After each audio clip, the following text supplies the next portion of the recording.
இந்த புதுச்சேரி கவர்மெண்ட்டை பத்தி நாம சொல்லியே ஆகணும். இது டெஃபினட்டா தமிழ்நாட்டில் இருக்கிற மாதிரி நம்ம திமுக கவர்மெண்ட் மாதிரி கிடையவே கிடையாது.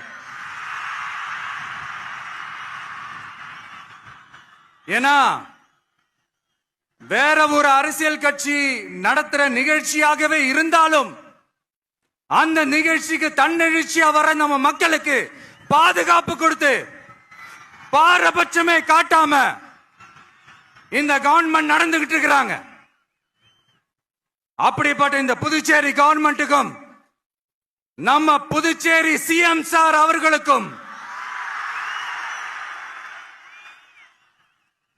இந்த நேரத்தில் என்னுடைய மனப்பூர்வமான நன்றிகளை தெரிவிச்சுக்கிறேன். இத பார்த்தாவது தமிழ்நாட்டில் இருக்கிற அந்த திமுக கவர்மெண்ட் கத்துக்கிட்டா நல்லா இருக்கும்.